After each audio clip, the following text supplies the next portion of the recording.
Hey there people, how you doing? So today we have the video comparison between the Note 20 Ultra and S20 Plus. Now obviously in terms of images, at least I think that the Note 20 Ultra is a clear-cut upgrade over its previous generation, or previous half generation, however you want to put it.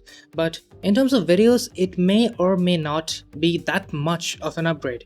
But of course, we can only find out in this comparison, so let's do that without any further ado. Alright, front camera video, and here, well, both of them do 4K up to 60, and that's a lot of resolution and refresh rate. I mean, 60 FPS on front camera selfie video, it just, I don't know, it doesn't make sense to me. So this is 4K 30, and I think this gives the best overall balance of dynamic range and detail and resolution and all that good stuff. So yeah, I think all phones should have 4K 30 by now, at least on the selfie cameras. And it's nice to see that for $1,300 you're getting that much. But well, the quality, of course, that's a different story entirely. Okay, so first and foremost, I just want to say that the lighting conditions, although good enough, they were kinda harsh, especially because of the backlight, but I had to test it out just to see which one would have a little bit better dynamic range. And I think that both of them have good dynamic range, but definitely the Note 20 is handling the lens flares because of the backlight a little bit better in my opinion. Also, the skin tones look a little bit better overall with a little bit more brightness, and the overall details and grain levels, all of those are a lot better overall on the Note 20, so the video quality is a little bit better on the Note. But in terms of audio quality, I actually like how the S20 sounds because it's not messing up the vocals as much as the Note 20. Now the Note 20 is doing a better job in terms of the background noise cancellation, but even so, I prefer my vocals completely clean, especially like on a smartphone video, no one really cares about a background noise so much, at least that's what I think. Okay, so here, the first thing that I noticed instantly, and I don't know how much YouTube compression will allow, but I did notice a lot more over sharpening artifacts on the S20 Plus, and it seems that the Note 20 is improving on that a little at least. It's not over sharpening the leaves too much to give that white shimmering, and overall it's really nice to see that Samsung is moving away from over processing their videos. Now of course the stabilization overall is fantastic on both, and given that it's 4K 30, I think we can get overall the best stabilization and detail levels. But on the S20 I do see that the colors, they tend to be a little bit cooler in terms of the color temperature, and I don't really like it that much, at least like in this scene in particular. The Note 20 is giving a lot more natural look overall, and I kind of prefer that one. Of course, it could depend on personal preference, but nonetheless, my preference will go to the Note 20 overall. Now I did take a 4K 60 video as well. I don't usually take these because I think that 4K 60 is just not as good as 4K 30. The details, as you can see, very smudged up on both, and overall stabilization suffers, dynamic range should suffer, and that's what I really want to see, how much dynamic range really suffers on both of them, and if the Note is actually going to do a better job than the S20. And well, in terms of dynamic range at least, I don't see too much difference. I do think the Note is doing a better job in terms of overall highlight retention and the shadow details, but even so, in my opinion, I think 4K 60 just kind of muddies up the details of the image too much for my liking. Now of course, if you do enjoy taking 4K 60 video, then I think the Note is going to do a little bit better job.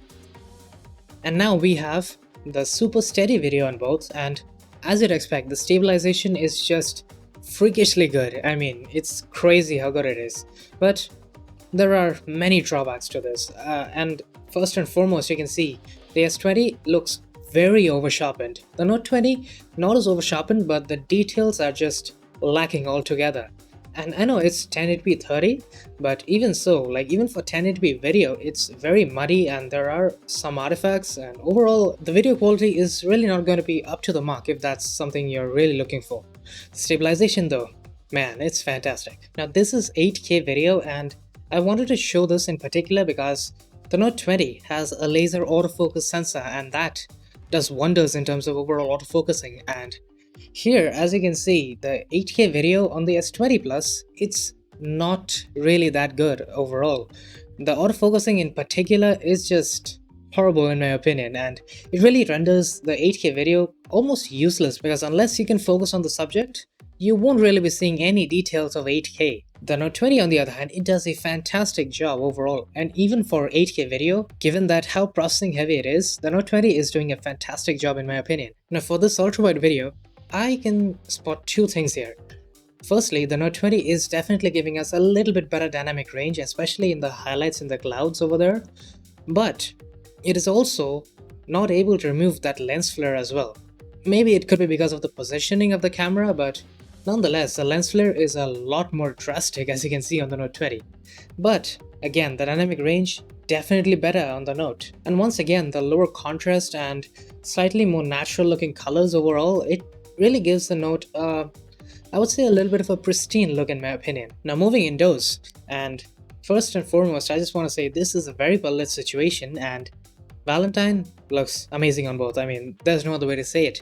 But if you look at the background of the S20, there is a lot more grain and noise overall. I don't know why it's there, because the lighting conditions were very good indeed, but even so, the Note has way lower grain overall, and it's really nice to see.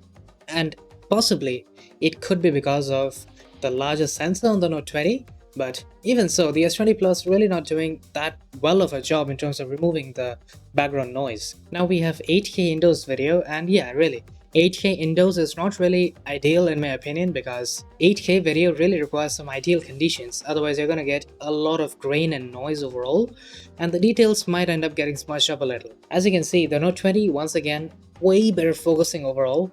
There is a little bit more of a crop on the Note 20, but even so, the overall noise levels are better on the Note, and I mean, I definitely like how the Note looks, and of course, there is that near flawless focusing even in 8K. Alright, now we have a traditional focusing test, and as you can see, the S20 Plus in 4K with its amazing dual pixel autofocus, it's super fast. There's no doubt about that.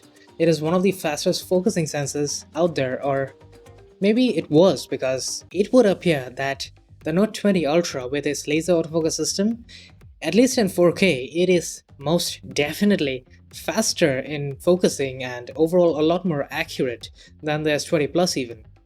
That, in my opinion, is beyond fantastic. I mean, the S20 Plus was already incredible in terms of focusing speed and accuracy, but the Note 20 Ultra not only matches it, but improves on it with the laser autofocus system. That is truly nice to see. Now, of course, focusing in 8K, it's near impossible for the S20 Plus, as you can see. It's not even focusing on the subject in front, it's just locked on the background, and yeah, it's hopeless on the S20. I mean, I honestly don't think that 8K video should be like this. I mean, not able to focus at all. That's really not ideal. The Note 20 on the other hand, way better in terms of focusing. Of course, there will be a little hiccup here and there sometimes, but nonetheless, the Note 20 will definitely catch focus accurately and fast enough, given that it's 8K video. So yeah, definitely 8K video, no doubt, is better on the Note 20 Ultra. Now finally, we have slow motion with 1080p at 240Hz on both of them. And here, once again, I noticed two things, and that is the Note 20 Ultra is kind of crushing the shadows in the background, as you can see, while the S20 Plus is keeping them well exposed almost, but there is less grain on the Note, along with the fact that the Note 20 Ultra, in terms of the subject, is way sharper than the S20 Plus. It's almost crazy how tack sharp it looks, and it's not over sharpening or anything, it's just the detail levels are crazy on the Note 20 Ultra. So even though the dynamic range is technically not as good as the S20 Plus, the Note 20 Ultra's overall sharpness and detail, it really trumps over the S20. And I definitely think the Note 20 looks a little bit better than the S20 in this situation. Alright, so that wraps up this comparison, and yeah, it wasn't a super long one, and admittedly there are not a huge number of differences overall. It's like minuscule and micro upgrades that we have seen almost across the board.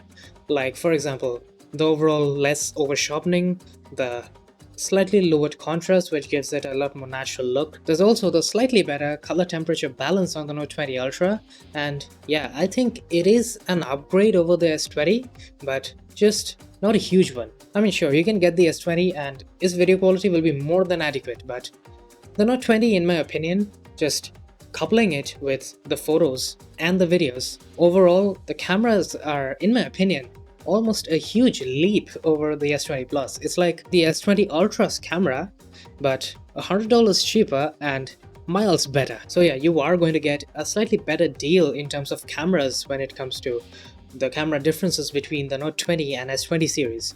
I definitely like how the Note 20 Ultra produces its images, and the videos also look a little bit better in my opinion.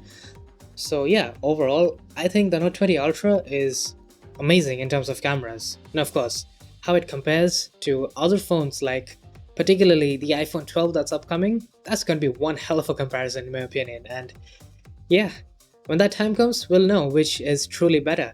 But for now, this is it for today. I hope you guys enjoyed. If you did, do hit that like button, subscribe if you haven't already, and I will be seeing you guys later. Cheers.